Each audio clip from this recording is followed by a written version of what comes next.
Right right right right right right Venugopal గారు నమస్కారం. ఇవాళ ఒక పత్రికలు హైలైట్ చేశారు. ఒంగోలు ఎంపీగా చెవిరెడ్డి వెళ్తున్నారు, తర్వాత అక్కడ మాగుంట బాలినేనికి ఒంగోలు చెక్ పెడుతున్నారు.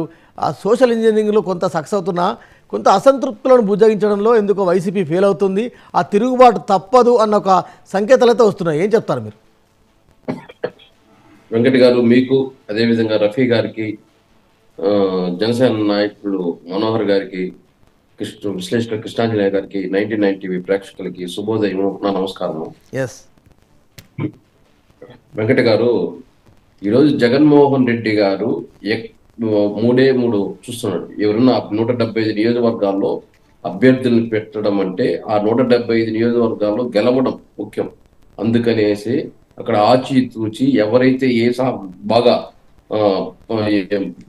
పనిచేసే వ్యక్తిగా ఫస్ట్ సెలెక్ట్ చేయడం, అది ప్రజల్లో ఉండే వ్యక్తిగా ఉండడం, అదేవిధంగా మెజారిటీ సామాజిక వర్గం అంటే అది ఎస్సీ అయినా సరే, ఎస్టీ అయినా సరే, బీసీ అయినా సరే, మైనార్టీ అయినా సరే, జనరల్ సీట్ లో కూడా ఏదైతే బలమైన సామాజిక వర్గం ఉంటుందో ఆ సామాజిక వర్గానికి ఈరోజు జగన్మోహన్ రెడ్డి గారు పెద్ద ఎత్తున సీట్లు ఇవ్వడము, అదే విధంగా నిజాయితీగా ఉండడము, ఇవన్నీ చూసి ఈరోజు జగన్మోహన్ రెడ్డి గారు ఇస్తున్నారు. ఇప్పుడు ఒంగోలులో ఏదైతే చెవిరెడ్డి భాస్కర్ రెడ్డి, ఇది ఎల్లో పత్రికలో రాసుకునేది ఇవన్నీ. చెవిరెడ్డి భాస్కర్ రెడ్డికి ఒంగోలుకి సంబంధం ఏముందండి? చెవిరెడ్డి భాస్కర్ రెడ్డి గారిని ఒంగోలులో పెట్టి ఇప్పుడు ఏదంటే రాష్ట్ర ప్రజల్ని ఏదైతే కన్ఫ్యూజన్ లో పెట్టాలనే ప్రయత్నం తప్ప ఇక్కడ ఏమన్నా ఉందా? అక్కడ ఏదైతే అక్కడ బలమైన సామాజిక వర్గం ఏది ఉందో ఆ సామాజిక వర్గానికి జగన్మోహన్ రెడ్డి గారు ఎంపీ గాని, అదే విధంగా ఎమ్మెల్యే కూడా బాలినేని శ్రీనివాస్ గారికి ఇవ్వడం జరుగుతుంది. కానీ వీళ్ళు ఒక కుట్రపూరితంగా ఏదైతే జగన్మోహన్ రెడ్డి గారు 175 నియోజకవర్గాల అభ్యర్థుల్ని గెలిచే అభ్యర్థులు పెడుతున్నారు, వీళ్ళపైన విమర్శలు అంటే ఇక్కడుండే వ్యక్తిని తీసుకొని పోయి ఆడ పెడతా అన్నారు, ఏడబనికి రాని చెత్త ఆడబనికి వస్తుందా అని ఒకసారి రాస్తారు, ఆ పార్టీలో నుంచి నా పార్టీలోకి వచ్చేస్తాను ఒకసారి రాస్తున్నారు, వీళ్ళ పార్టీలో నుంచి పోయే వాళ్ళు మాత్రం రాసుకోరు, మాకు లెక్కలేదంటారు. రఫీ గారు చెప్పినట్టు ఇక్కడ చాలా మంది పోతారనేసి వేరే పార్టీలో చూస్తే మాత్రం ఆ పార్టీ ఖాళీ అయిపోయింది, ఆ పార్టీని అందరూ అధ్యక్షులు వ్యతిరేకిస్తున్నారు, ఆ పార్టీలో అంతా అవినీతి అని చెప్పి విమర్శలు చేస్తారు. వీళ్ళ పార్టీల గురించి నిన్న మొన్న పోలవరం ప్రాజెక్టు ఒక రాయపాటి వాళ్ళు విమర్శిస్తున్నారు. చంద్రబాబు నాయుడు గారు మాట్లాడితే చంద్రబాబు లోకేష్ కోట్లే అడుగుతారు డబ్బులు, కానీ లక్షలు కూడా అడగరు, మాట్లాడితే కోట్లే, మనకి డబ్బే తప్ప వేరేది లేదని చెప్పేసి మరి తెలుగుదేశం నుంచి వచ్చి వాళ్ళు మాట్లాడుతున్నారు. మరి దానికేం సమాధానం చెప్తారు? అదే చెప్పడం. ఈ రోజు ఇప్పటి వరకు 175 నియోజకవర్గాలు మేము అభ్యర్థులు పెడుతుంటే దాదాపు 60 సీట్లు ఎమ్మెల్యేలు, 99 ఎంపీలు మేము అనౌన్స్ చేశాం. కానీ వీళ్ళు ఇప్పటి వరకు కనీసం అభ్యర్థుల్ని పెట్టేదానికి కూడా భయపడుతున్నారు. 175 నియోజకవర్గంలో ఒకరోజు ఇద్దరు అనౌన్స్ చేసేదానికి కూడా భయపడుతున్నారంటే ఈ రోజు ఎంత బలంగా ఉందో వైఎస్ఆర్ పార్టీ. వీళ్ళు 175 నియోజకవర్గాల 10 పార్టీలు కలిపి 175 నియోజకవర్గాల అభ్యర్థులు పెడుతున్నారు అంటే ఎంత వీళ్ళు బలహీనంగా ఉన్నారో దీన్ని బట్టే అర్థమవుతుంది. మనోహర్ గారు నమస్కారం. మనోహర్ గారు గుడ్ మార్నింగ్. బాగా చెప్పావు వేణుగోపాల్, చాలా బలహీనంగా ఉన్నావు, నువ్వు చాలా బలంగా ఉన్నావు. Okay okay okay. 10 పార్టీలు పెడుతున్నారంటే ఇంకా 10 పార్టీలు కలిసి వస్తారంటే బలహీనమే కదా, ఒకరే వస్తే బలం. 10 పార్టీలు కలుస్తారంటే మేము బలవంతులు, మీరు బలహీనలనే కదా అర్థము. Right right. ఎలక్షన్లు ఎవరు గెలుస్తారో చూడు. రైట్. ఏం చెప్తారంటే రేపు ఎన్నికల నేపథ్యంలో మీ పొత్తు ఉంటుంది, తర్వాత కొంతమంది అభ్యర్థులు 175 మీద క్రిమినల్ కేసు ఉండే వాళ్ళే ప్రతి ఒక్కరు. సో అలాంటి క్రిమినల్ పార్టీకి జనసేన నుంచి పోయేది ఉండదు. ఫస్ట్ పాయింట్, ఎవరికైనా పోయేది ఉండదు క్రిమినల్ పార్టీలకి. రెండవ పాయింట్, మన మిత్రులు ఆయన వేణుగోపాల్ గారు చెప్తున్నారు, అధికారంలో 5 ఏళ్ళుండి 151 ఎమ్మెల్యే సీట్లుండి ఈరోజు మేము బలంగా 175 నియోజకవర్గంలో పోటీ చేస్తామని చెప్తున్నారు. ఇంకా అభ్యర్థులను కసరత్తు చేస్తానంట 175 నియోజకవర్గాల్లో. ఆ స్టేట్మెంట్ ఏంటండి? ఈ పార్టీలో నెక్స్ట్ ఇంకోటండి, రెండవ పాయింట్, ఎవరున్నారండి ఈ పార్టీలో ఉండేవాళ్ళు? ఎవరన్నా ప్రజానాయకుడు ఉన్నాడా? టీడీపీ ఫస్ట్ లిస్ట్ పెట్టలేదు, మీ పార్టీ ఇంకా జాబితా విడుదల చేయలేదు. ఇప్పటికే వారు 3 జాబితాలు విడుదల చేశారు.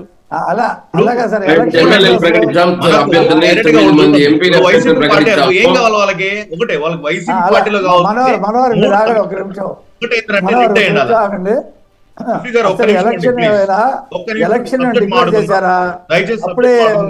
రిలీజ్ చేయడానికి పార్టీకి కావాల్సిన 3 సమీకరణాలు. ఒకటే, ట్యాగ్ ఉండాలి. 2, మినిమం ఎత్తుకున్నా ఒకరిని కానీ ఇద్దరిని కానీ చంపిండాలి, లేదా మంచి క్రిమినల్ రెడ్ హ్యాండ్ స్మగ్లర్ ఉండాలి. మూడోది ఏంటంటే మంచి అవినీతి సొమ్ము ఉండాలి. ఈ మూడు వాళ్ళకు ప్రధాన కారణాలు. దేంట్లో వైసీపీలో ఎమ్మెల్యేగా బాగుండండి, వైసీపీలో ఎమ్మెల్యే పోటీ చేయాలంటే ఫస్ట్ రెడ్డి ట్యాగ్ లైన్ ఉండాలి. రెండో పాయింట్ క్రిమినల్ హిస్టరీ ఉండాలి. మూడో పాయింట్ అవినీతి ప్రజాధనం, అవినీతి ధనం ఉండాలి. దానికి బెస్ట్ ఎగ్జాంపుల్ ఈ మధ్య చిత్తూరు చెప్పారులేండి, ఎన్ని కేసులు ఉంటే మీకు మేము అంత మంచి టికెట్లు ఇస్తామని మొన్న లోకేష్ కూడా చెప్పారుగా. అదేండి, అది వేరు. లోకేష్ చెప్పింది ఏమని, మీ మీద వైసీపీ వాళ్ళు ప్రత్యేకంగా కేసులు పెడతారు, బయట వస్తే బైండ్ ఓవర్ కేసులు పెడతారు, దానికి చెప్పాడు అతను. అంతేగాని అవినీతి చేసో రెడ్ శాండిల్ స్మగ్లింగ్ చేసో బాబాయినో లేదా తండ్రినో తల్లినో వేసేసి కాదు. మాకు బాగా వినాలి మీరు. ఇప్పుడు చిత్తూరు ఎమ్మెల్యేగా డిక్లేర్ చేశారండి విజయానంద రెడ్డి గారు. విజయానంద రెడ్డి గారు అనేది ఎవరు అండి? The number 1 big red sandal smuggler. అంటే వీళ్ళకి కావాల్సిన ఏరా అంటే వైసీపీ పార్టీకి మళ్ళీ పైకి వచ్చి మేము 60 సీట్లు డిక్లేర్ చేశాం, 175 నియోజకవర్గం చేసుకున్నాం కాదు. ఎవరిని చేశారు మీరు? ప్రజానాయకులు చేశారా, లేదా ప్రజలకు పనికొచ్చే పనులు చేశారా, లేదా ప్రజాక్షేత్రంలో ప్రజల సమస్యల మీద పనిచేసే వాళ్ళ? అంటే సమాజాన్ని దోచుకునే వాళ్ళు, రెడ్ శాండిల్ దోచుకునే వాళ్ళు ఉన్నారు. నెక్స్ట్ చెవిరెడ్డి భాస్కర్ రెడ్డి గురించి చెప్తున్నారు, ఎంపీను ఎమ్మెల్యేకు. అతను ఏం చేశాడండి? 10 ఏళ్ళకి ఏం అభివృద్ధి చేశాడు? ఎర్రావారిపల్లి మండలం అనే దాంట్లో ఎర్రచందనం మొత్తం తీసుకొచ్చి అమ్ముకొని ఆ డబ్బుతో వస్తున్నారు. ఇలాంటి వాళ్ళు కాదు అభ్యర్థులు పెడుతున్నారు. నాలాంటి సాఫ్ట్వేర్ ఇంజనీర్స్ ఒక 15 ఏళ్ళు 20 ఏళ్ళు అమెరికా, చెన్నై, బెంగళూరు, హైదరాబాద్ చదివి సమాజం మీద ప్రేమతో వచ్చిన వాళ్ళు ఈ రోజు ఇన్ఛార్జీలు మేమందరం, ఈ రోజు మేము అభ్యర్థులం. ఇలాంటి వాళ్ళని జనసేన టీడీపీ పెడుతుందండి. అంతేగాని ఒక 5 మందిని వేసేసిండో లేదా 100 క్రిమినల్ కేసు ఉండే వాళ్ళని పెట్టుకోదు. ఇది మీ యొక్క క్వశ్చన్కి పోదానికి. నెక్స్ట్ మీరు చెప్పినట్టు ఈ యొక్క జరుగుతున్నాయి, వాళ్ళు పోతున్నా వీళ్ళు పోతున్నారని కాదు. వైసీపీ పార్టీలో కనీసం అంటే 5 సంవత్సరాలుగా ఎమ్మెల్యే పనిచేసిన వ్యక్తికి జగన్మోహన్ రెడ్డి గారు అపాయింట్మెంట్ లేదు. మొన్ననే ఒక దళిత ఎమ్మెల్యే ఇచ్చారు, పూతలపట్టు నియోజకవర్గానికి సంబంధించిన ఎమ్మెల్యే బాబు గారు ఏం చెప్పారంటే 5 సంవత్సరాలుగా నాకు సీఎం గారు అపాయింట్మెంట్ లేదు, ఏ బేసిస్ మీద నా మీద వ్యతిరేకత ఉందని నన్ను మారుస్తున్నారు. మొర్రో మీ ఎమ్మెల్యేలు ఇక్కడ మీకు ఎవరైతే చేస్తున్నారో, మంత్రులుగా పనిచేస్తున్నారో వాళ్ళు చెప్పినట్టే నేను చేస్తున్నాను, కానీ నాకు ఇంతవరకు లేదు అంటాడు. ఎమ్మెల్యేగా పనిచేసిన వ్యక్తికే నువ్వు అపాయింట్మెంట్ లేకపోతే నువ్వు ఇంకా ప్రజల గురించి ఏం ఆలోచిస్తున్నావు? నువ్వు ఒక సీఎం గా ఉండి నీ సొంత పార్టీలో ఉన్నటువంటి ఎమ్మెల్యే, గెలిచిన ఎమ్మెల్యే, అతనికి అపాయింట్మెంట్ లేకపోతే ఎలా ఇస్తారు? కాబట్టి ఆంధ్రప్రదేశ్ రాష్ట్ర ప్రజలు ఒకటి అనుకున్నారండి, మార్చాల్సింది ఎమ్మెల్యేలు కాదు, మార్చాల్సిన జగన్మోహన్ రెడ్డి అనేసి డిసైడ్ అయినారు. జగన్మోహన్ రెడ్డి దించే విధంగా అభ్యర్థులు పెట్టేదానికి జనసేన భయపడతా ఉంది.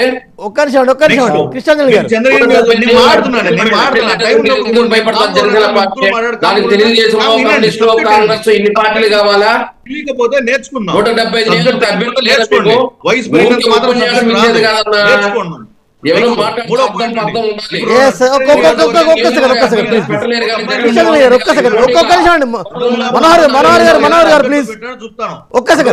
మనోహర్ గారు మళ్ళీ మీకు అవకాశం ఇస్తాను.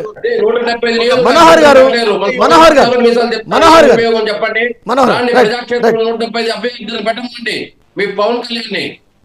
రైట్, ఒక్క సెకండ్ ప్లీజ్, ఒక్క సెకండ్. కృష్ణంజలి గారు ఒక్క నిమిషం అండి, ఒక్క నిమిషం. మనోహర్ గారు ఒక్క సెకండ్.